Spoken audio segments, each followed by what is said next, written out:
Hello, welcome to Business Bites, where I share some insights from the last 25 years of being a working artist. I'm Kimberly Santini, creator of Painting a Dog a Day, and currently the painter of what I call talisman paintings, which merge animal spirits with the landscape in unexpected ways. And today I'm going to talk to you about how you could use social media to help find your audience. There are lots of us who do not have the privilege of living in large metropolitan areas or communities with a large cultural center. And as such, it can be harder for us to find an audience for our work. But fortunately, the internet is enabling creatives from all over the world, not just to find each other, but to find their own audience. So let me talk to you a little bit about how I use social media in my own business to find eyes for my art and students for my classes. Let me share, I've got a little bit of a slideshow prepared for you. So let me bring that up. And here we go. So I'm on multiple social media platforms, but I didn't build them all at once. Social media didn't exist, for one, when I started my business. And I've learned each platform, each tool as it emerged. And one thing became evident that no matter the platform or no matter the specifications of whatever that particular service provided, success in that space required consistently showing up. The patrons and staff at Cheers didn't learn Norm's name because he came in occasionally, right? Your voice must be human, interesting, and consistent.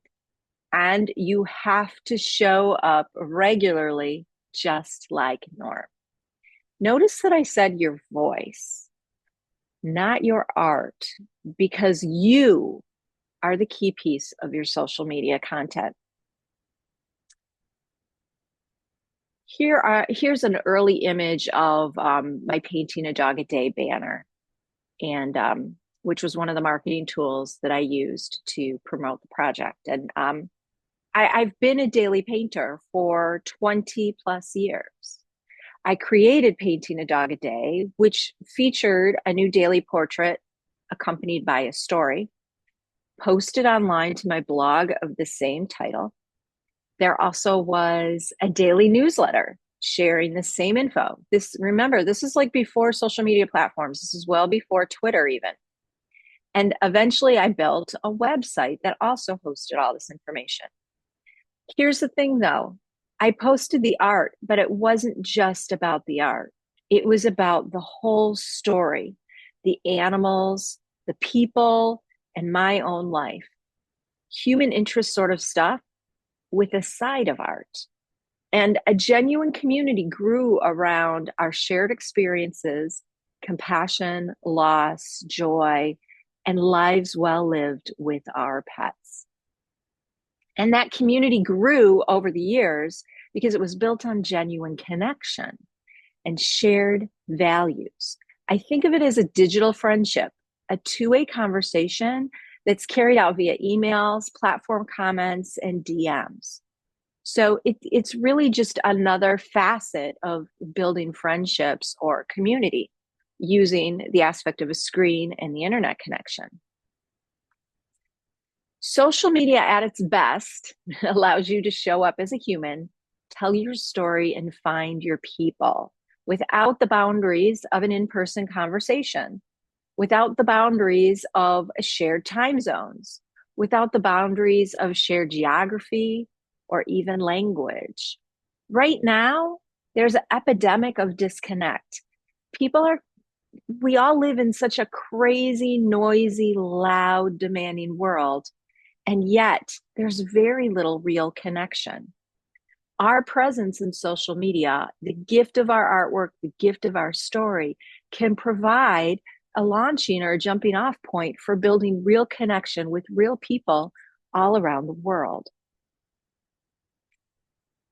In order to do that, though, you have to know what your story is. You have to be able to show up and tell the world who you are, what you're doing, why you're doing that. So, do you know your story?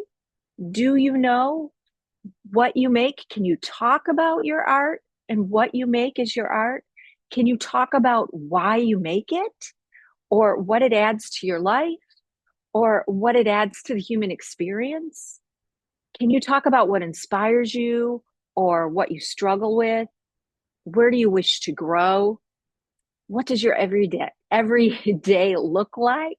If you can talk about your work to a guest in your tent at an art fair, or if you can talk about your work to over a cup of coffee with a friend in the coffee shop, then you can absolutely talk about it and more broadly talk about your life in the construct of social media. It's essentially the same exact thing with the added ability to incorporate videos or photos or other supporting data to your story. I didn't start out confidently being able to tell my own story with the painting a dog a day, or even through email correspondence with clients. As most artists, I was deeply aware of what I didn't know, and my inner critic had no problem reminding me of that. She's still that way. But the entry point of a daily painting and gently learning how to speak about what I did through the mechanism of my subjects' personalities and the artwork taught me exactly what I needed to know for social media success. I also had the added bumper or privilege of learning singular platforms as they came on board. I know that's not the case for you right now. There are so many places where you can go and begin to talk about your art. And I'm going to share some strategies on how you might choose where to start with regards to that. But I think the key point here is that you're going to move into this gently. You're going to give yourself the time and the space to learn your voice, to learn the mechanisms of that platform before you expand and grow with confidence and greater skill sets into the other platforms. Social media success is not about niche. It's not about creating something that goes viral. Okay? I want you to discard that idea right now. Social media success is about storytelling. It is about people connecting through shared experiences. The art matters, but it's the human connection that's going to build the audience. And I jumped ahead of a note here, but I also want to point out that you don't own your social media audience. Content exposure on social media is at the liberty of the algorithm. So, one of the things that you want to include in any of your social media efforts is outreach to collect contact information with permission from your audience. So, you can do that by encouraging them to sign up for a mailing list or encouraging them to email you directly with their questions. That way, you've taken the conversation off of the social media platform into another mechanism or messaging system where you actually own or have the opportunity to reach them directly instead of relying on an algorithm to deliver your material. That's really, really important. So let's talk about the different social media platforms because they all serve a different purpose and have a different superpower. And this means that the audiences on each are going to be distinctive, as well as the content that you put out on each. You're going to leverage or structure your material that you share, the way you talk about your story, to match the superpowers of each of these platforms. So Facebook supports is a stronger supporter or advocate for two-way conversations. It allows you to share imagery and video, and it also provides various ways to categorize or engage with your audience. Instagram is reel or video based with more limited categorization. There also isn't as much of an opportunity for conversations on Instagram. It's mostly just one way discussions. TikTok is just straight up video. And right now it is like a super hot platform where there's just massive consumption of people just scrolling on TikTok to take in that content. Pinterest is shared imagery, which is great for us, right? We're visual artists. So yeah, Pinterest is primarily shared imagery, but there's little or no conversation. And with Pinterest, there's no information that travels beyond the image that gets shared. Twitter, or X, as it's now known, is short ideas and lots of links to external sources. Substack is bigger ideas, longer reads, with all the bells and whistles of video, photos, links, or commenting. Substack also has extended community of writers, and perhaps you could even extrapolate, thinkers, philosophers. There's a larger amount of time invested in Substack on an individual post, whereas in the earlier platforms I've shared, it's a quick, instant read and move on kind of thing. So I've not spent much time on Threads, but it does feel like it is a longer, perhaps more bipolar version of Twitter or X. YouTube is a video-centric space. It supports deep dives into content via channel and playlists. Users go to YouTube and typically they search for a key phrase and then consume content from multiple creators around that key phrase. And the YouTube algorithm will continue to serve up material. But as a channel creator, content creator there, you also have some controls on how you can present or get your content in front of your audience. I also use Patreon. It's not technically considered, or at this point, it's not considered a social media channel, but it does have many aspects of social media on it. And I use Patreon for my learning and student-centric content. And in this slide, you'll notice that some of the platforms have a $ next to them.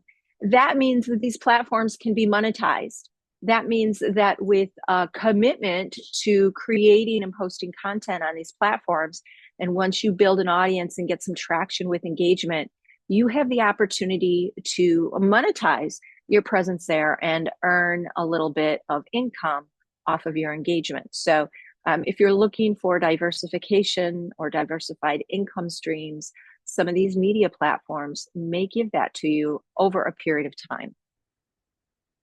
So there's a lot of platforms here, and I haven't even talked about all of them. There's many other ones. These are the largest, most popular that I'm aware of at this point.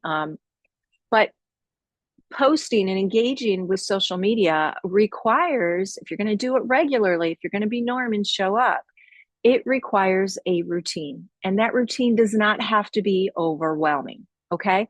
So here is my basic posting routine. This is a daily thing that I move through.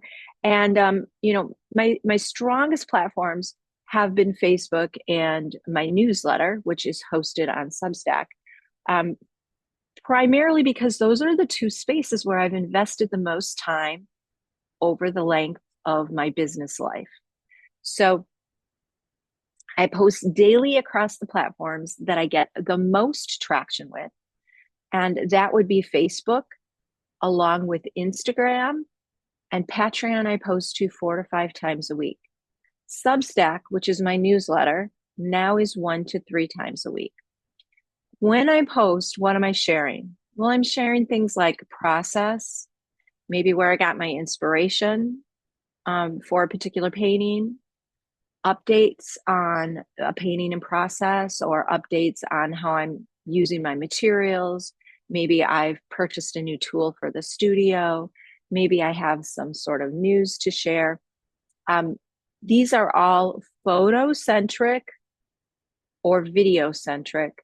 Sometimes they include links to supplemental information or reels. Each one is tailored specifically to that platform's superpower.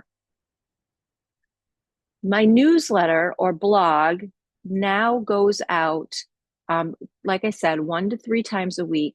I typically send one when I sign a finished painting, or I will send one if I have news like a new workshop opening up or an exhibition opening or something of that nature.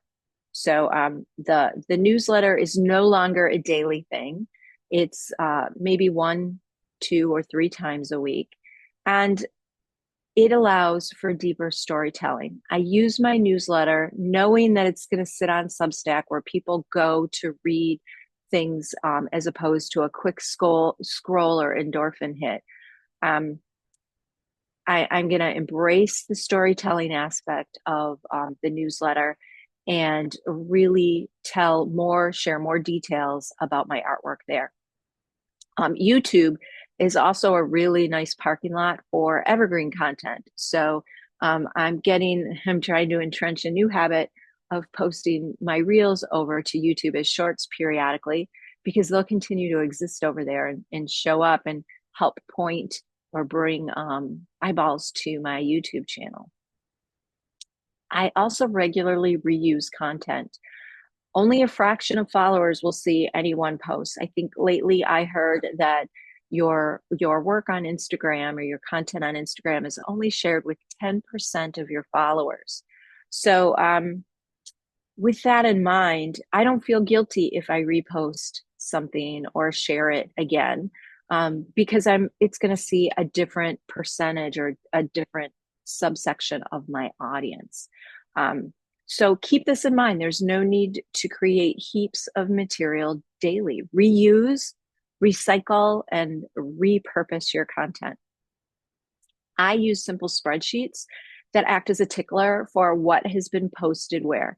I have one for my video content, and I have one for my that tracks my inventory.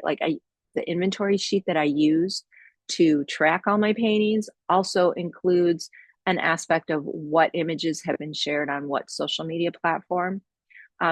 But these sorts of spreadsheets help me commit or put my information down, keep track of it. So I don't have to keep track of it mentally. It frees up my focus for more important things. So if you are a list maker like I am, you might find a spreadsheet to be really helpful in keeping track of what information has gone where. And for that matter, it'll also help you to keep track of when you posted that information so that maybe you can regenerate or reshare it, a couple weeks later and get a totally new audience. So what are my recommendations for utilizing social media? I want you to be Norm. I want you to be like Norm. Set a realistic posting schedule and stay consistent. Nobody's asking you to show up daily. Okay. Obviously, the more frequently you show up, the more quickly you're going to gather traction. The more frequently you show up, the more quickly you're going to see what kind of content resonates with your audience and what kind of content doesn't. And that's going to help you to fine tune your content so that it more easily or more quickly finds your audience. But you don't have to show up every single day. Set a schedule, set a goal for how often you want to do this, and then stay consistent to that goal. And then once you have entrenched yourself in that habit, see if you can't stretch that goal a little bit further. It's all about organic, natural growth, giving yourself the opportunity to learn the platform, learn the rhythm of talking about your life, and engaging with your community. Okay? You personally are the linchpin behind the connection. Don't hide behind your art. Yes, you're going to share lots of imagery of your art and the space where you make it and the life that you live, but don't be afraid to also show up periodically in your feed. People love seeing other people in their feeds.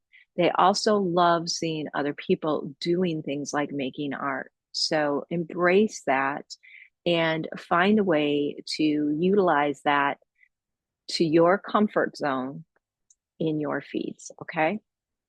And I want you to focus on engagement, not follower count.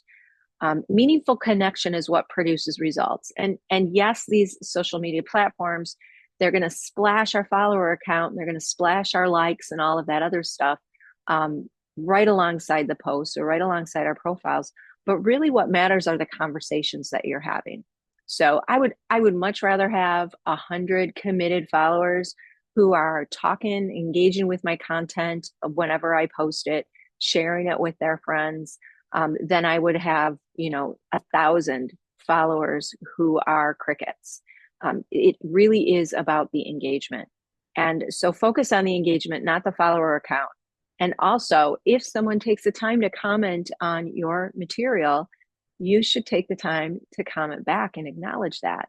If you think of your social media space as a digital gallery space or a digital art booth where someone is coming in and commenting on what they see there, you're going to greet them. You're going to acknowledge that you heard them. You might ask a follow up question. So treat your social media spaces the same as you would a face to face conversation.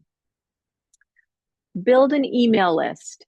Okay. You want to own your connections. And when you own when you have an email list, you can use email newsletters and other um, outreach projects or mechanisms to directly push your information into your audience's laps. So this is totally different than relying on an algorithm. You want both, obviously, but there's tremendous power in having your audience's contact information and being able to reach them directly. So start working on building your email list. Do that via using a link on your website or a link from an email service provider that you have signed up with, and providing a way for the people who are interested in your art to stay in touch, for you to stay in touch with them. You do want to be patient. Organic growth takes time. Don't buy followers. The algorithm AI knows that you have purchased followers, and they are going to penalize or suppress your content because of that. So don't do it. It's a scam. It's a waste of your money. Go buy art supplies instead. Um, and just be patient.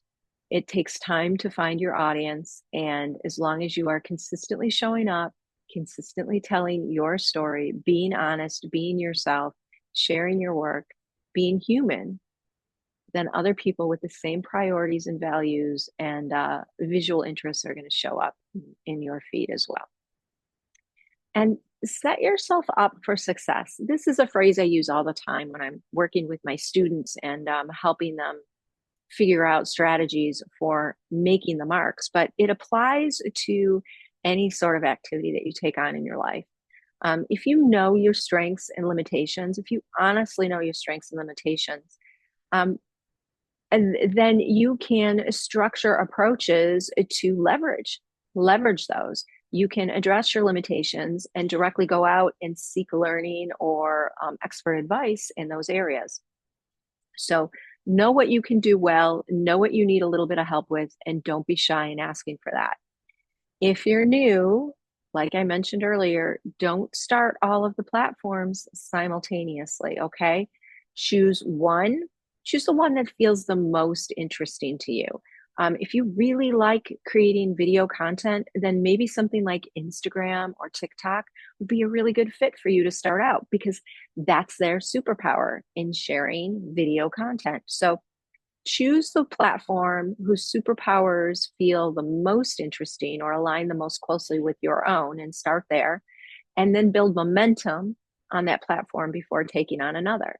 And here's the thing, when you have an audience, say on like TikTok, and now suddenly you're going to go put longer form video out on YouTube, you can absolutely talk to your TikTok audience about this longer content that you're creating and housing somewhere else, and encourage them to follow you on multiple platforms.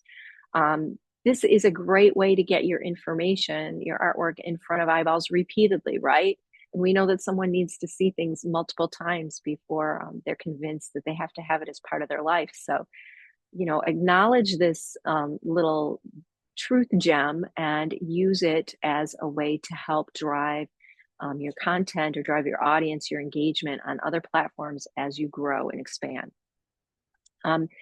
There really is no formula to success. And I know once you start building profiles on these different platforms, you're going to start to get all these sorts of emails and unsolicited requests and things showing up, with instant success. I've broke the code to Instagram, or I know the algorithm tricks. And if you do this, you're guaranteed, $200,000 in sales this year.